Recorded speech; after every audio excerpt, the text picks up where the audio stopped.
Em tempos de se reinventar, em tempos de rever conceitos, nós estamos vivendo uma situação onde a higienização dos nossos aparelhos de ar-condicionado tem se tornado extremamente discutidas. Isso não só em grupos de WhatsApp, como em todos os meios que dizem a saúde de nós, seres humanos, e as pessoas que nós carregamos dentro dos nossos carros. Mas um grande contexto é esse. O que é higienização? Por que uma higienização? Qual é a mais eficiente? Aquela que usa bactericida ou a higienização mecânica que se desmonta tudo? Se você não me conhece, muito prazer, eu sou Mineiro e você está no canal do Clube dos Refrigeristas. Vem comigo para esse vídeo. Se você ainda não é inscrito no canal, vai se inscrever agora, deixa teu like e ativa o sininho de notificações para você receber todo o nosso conteúdo. Vem comigo e bora pro vídeo! Existem muitos produtos no mercado que são ditos bactericidas, que prometem acabar com fungos e bactérias e ácaros e até alguns que prometem milagres por aí. A grande realidade é que para chegar no contexto do que é bom, nós precisamos entender exatamente o que é o que. Ar-condicionado automotivo, não só este, mas como o nosso setor é especializado em ar-condicionado automotivo, é desse equipamento que nós vamos falar hoje. Então o nosso ar-condicionado, ele é um grande sim, bactérias, fungos e até mesmo ácaros. O grande detalhe é que nossos aparelhos de ar-condicionado criam condições propícias para que esses pequenos micro-organismos ou elementos se multipliquem de uma forma estratosférica, de uma forma muito rápida e objetiva, a tal ponto deles se duplicarem em 20 minutos. Mas o interessante é o seguinte, será que esses produtos que prometem com uma borrifadinha, um espirrinho ou uma fumacinha eliminar esses micro-organismos e até esses agentes, como por exemplo o vírus, que fazem mal para a nossa saúde? Primeiro de tudo, antes de mais nada, vamos entender qual que é a diferença entre as bactérias e os vírus. É muito importante entender a diferença entre vírus e bactérias. Ambos causam doenças, às vezes fatais, mas biologicamente são completamente diferentes. Enquanto bactérias são organismos vivos, vírus não passam de partículas infecciosas. Os dois são invisíveis a olho nu, se multiplicam rapidamente em um curtíssimo período de tempo e podem sim causar doenças. Mas essas são as poucas características que bactérias e vírus têm em comum. Bactérias, por sua vez, são organismos compostos por uma única célula, que possui tudo o que elas precisam para viver, genoma e estruturas celulares que produzem proteínas, e abastecendo-as com energia. Esse organismo possui um metabolismo próprio e se multiplicam ao se dividir.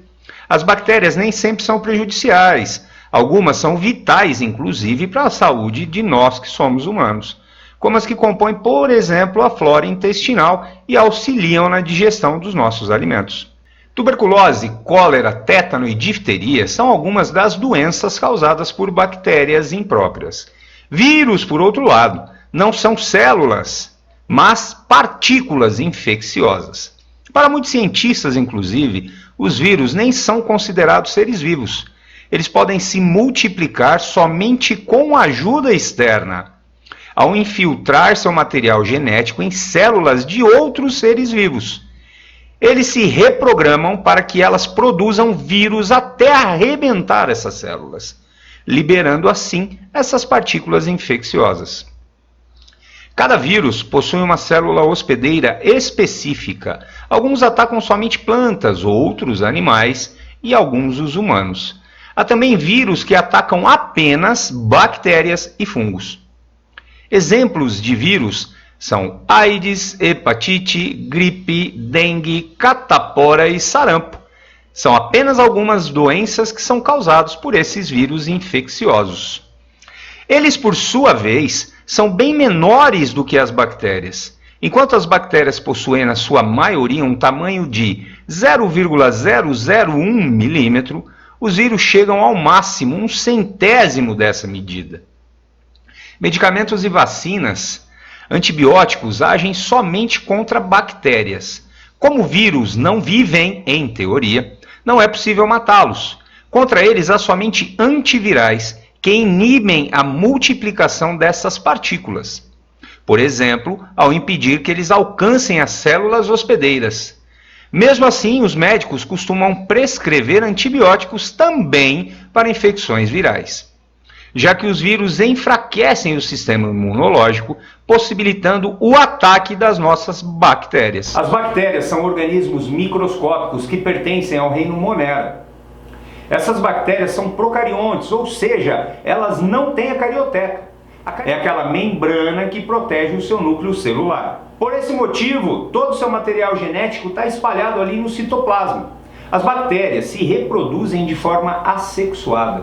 Esse processo é chamado divisão binária, ou cisciparidade ou bipartição. A divisão binária acontece quando a bactéria duplica o seu material genético e se divide. Então ele forma duas bactérias idênticas e esse processo continua acontecendo desde que as condições sejam favoráveis para isso.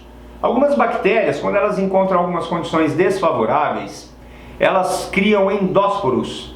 Isso daí faz com que elas desidratem e esses endósporos criam uma membrana tão resistente que ela é capaz de resistir até mesmo aos melhores bactericidas, até que essa bactéria encontre um lugar que seja favorável, onde ela vai se reidratar e aí ela volta novamente a reproduzir, ou seja, ela começa a duplicar o seu material genético e se dividir em outra bactéria idêntica. Por isso que as bactérias são tão resistentes em alguns locais.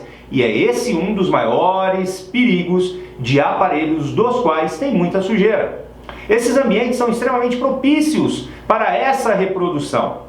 E o pior, tem bactérias que é muito difícil conseguir eliminar sobre as condições mais adversas, inclusive a altas temperaturas. É muito importante entender que os nossos aparelhos de ar-condicionado não são o grande vilão da história. O grande vilão da história é a falta de manutenção preventiva. Essa cabe a nós, a você, proprietário do carro, e ao profissional que vai lhe prestar serviço. Antes de qualquer coisa, é necessário uma avaliação no seu aparelho, para entender se realmente ele está em ponto de saturação tão sujo que exige a necessidade de uma higienização mecânica, desmontando tudo, eliminando esse agente condutor, essa matéria orgânica impregnada no seu evaporador que pode te dar um montão de dor de cabeça. Pensando nisso, esse vídeo vem apenas para ajudar, mostrar para você que não é tão simples quanto parece. Você precisa entender que a prevenção é o melhor remédio. Cuidar da saúde é uma obrigação de cada um de nós. Cuidar dos nossos profissionais também. Cuidar da nossa família ainda mais. Cuide da sua saúde, entenda que é necessário que o seu ar-condicionado esteja em condições de trabalho. Leve a um profissional especializado para avaliar o seu aparelho, ver a necessidade de uma higienização mecânica e posteriormente você pode sim conduzir este trabalho através de uma manutenção preventiva. Não deixa chegar no extremo, como são as fotos que vocês acabaram de ver aqui. Não deixa isso chegar ao extremo. Você pode prevenir antes. Se você quiser saber mais sobre higienização, deixa aqui embaixo nos comentários que eu posso trazer para você uma matéria completa sobre fungos, bactérias, ácaros e vírus, falando isso tecnicamente para que o entendimento seja um pouquinho mais aprofundado. Caso contrário, eu vou ficando por aqui. Muito prazer, eu sou o Mineiro. Você viu um vídeo no canal do Clube dos Refrigeristas. Se não é inscrito, vai se inscrever agora. Deixa teu like, ativa o sininho de notificações. Foi um prazer mais uma vez falar contigo e fica com essa minha imagem de fundo para você ter ideia do que as bactérias, fungos, ácaros, vírus e todos esses bichinhos pititinhos gostam de estar. Olha bem aqui. Forte abraço, fica com Deus, fique em paz, até mais e eu fui. Tchau!